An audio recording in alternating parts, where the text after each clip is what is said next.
तो ये सबसे बड़ा सवाल है, ये आप समझिए। इसीलिए चुनाव होना है, होगा।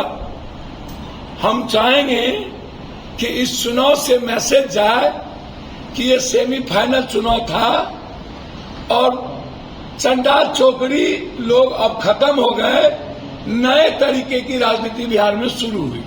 तो हम चाहेंगे कि पुरानी घिसी पीटी राजनीति खत्म हो और एक नई लाइफलाइन जनता और बिहार की शुरुआत हो। उसमें मेरा प्रयास होगा इन चंडाल चौकड़ी से अलग कोई एक रास्ता तय। सेमीफाइनल की आपने बात की, क्या सेमीफाइनल में आपके बैट्समैन उतरेंगे क्या रुपौली में? भैया हम एक अच्छे लोगों की बात करेंगे ना जी, और भले लोगों की। अच्छे लोग होंगे तो पप्पू यादव अच्छे लोगों के साथ तो खड़ा रहता ही है। एनडीए गठबंधन भी तो अपने उम्मीदवार को उतारेंगे, क्या आपका समर्थन? अब हम उसके प्रवक्ता है। नहीं, उसके समर्थक में आप रहेंगे? हम चाहेंगे कि आप अपना उम्मीदवार हुआ, हम चाहेंगे कि यहाँ यदि गठबंधन उतारे तो कांग्रेस को नीति बनाई जा रही है। अरे भैया रुपौली में नहीं हो रहा है, तरारी में हो रहा है, एक सुरेंद्र यादव की सीट पर हो रहा है, एक रामगढ़ में हो रहा है। समझ रहे हैं ना? 5 विधायक एमपी के और एक विधायक की सदस्यता गई और 4 महीने के बाद फिर चुनाव होगा। नीतीश बाबू चाहेंगे इनके साथ लंबा चलना। महाराष्ट्र और हरियाणा में कांग्रेस की जीत फाइनल है।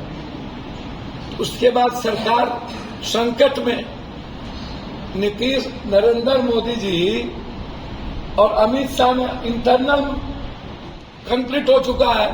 ये अमित शाह का कहना है कि हमको पीएम घोषित करो, और आरएसएस को 10 साल से ये तवज्जो नहीं दिया, तो आरएसएस का कैंडिडेट अलग हो गए और 2 चुनाव सामने में है। तीसरा चुनाव दिसंबर में झारखंड है। तो हमें लगता है कि झारखंड के साथ ही चुनाव बिहार में न कराया जाए। और नीतीश कुमार जी का तो अपमान हो गया और पूरा बिहार का अपमान हो गया, चाहे बीजेपी के मंत्रियों को ही हो। आपने मंत्रिमंडल में लिया है कि मजाक किया है? तो हम तो नीतीश जी से कहे थे कि जनता के साथ न आप हैं तो आप पहले विशेष राज्य का दर्जा मांग लीजिए, विशेष पैकेज मांग लीजिए, हाई डैम मांग लीजिए, और जो कांग्रेस के साथ जो 3 वादे हुए थे, अग्निवीर पर पुनर्विचार, जाति जनगणना और एसटी एससी ओबीसी के लिए 69% आरक्षण, ये तीनों आप कर दीजिए। ये तो चुनाव ही है 4-5 महीने का।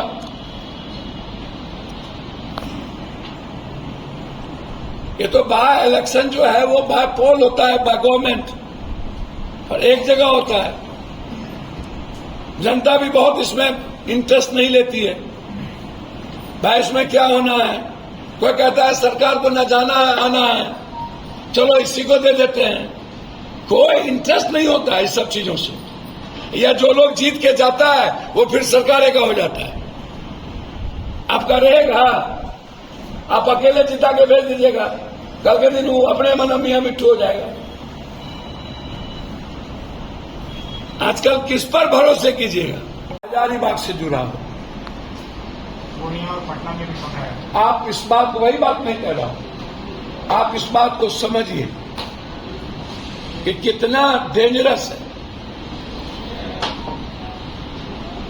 आपने मामले को पेंडिंग करके फिर एग्जामिनेशन लेना, यही आपके सारे नियत को और व्यवस्था के पूरी तरह पारदर्शिता जो होनी चाहिए उस पर सवाल खड़ा करता है। इसीलिए ये सारा एग्जाम कैंसिल होना चाहिए, टोटल जितना हुआ, और इसकी इंक्वायरी पूरे तरीके से होना चाहिए सारे प्राइवेट एजेंसी। जो उसमें बच्चे सही में कुछ लायक हों उसको तो परेशानी होगी ना? भैया बिल्कुल परेशानी होगी, इसलिए तो जांच का विषय है। इसलिए तो मैं कह रहा हूं कॉपी की जांच करिए, और जांच करने के बाद तब कैंसिल करिए उन लोगों का और एफआईआर लॉन्च करिए। लाखों बच्चे डिप्रेशन में जा रहे हैं। लाखों बच्चे डिप्रेशन में नहीं जा रहे हैं। 20 बच्चे और बच्चियां आत्महत्या कर लिए कोटा में। 3 बच्ची तिरमाला बिल्डिंग से छलांग लगा करके मर गई, जिसका वीडियो वायरल है। लाखों बच्चे नहीं, डिप्रेशन में नहीं गए, आत्महत्या कर चुके हैं 20 बच्चे अभी तक में, सिर्फ कोटा में।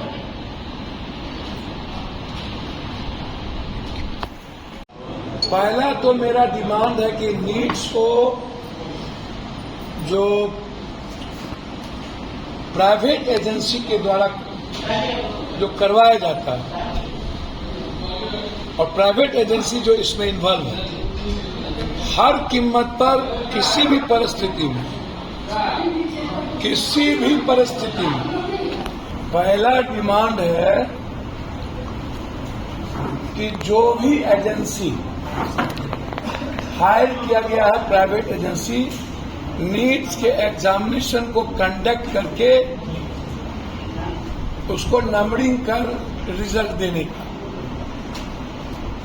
मैं पहला डिमांड है मेरा कि प्राइवेट एजेंसी को खत्म किया जाए हर परिस्थिति में।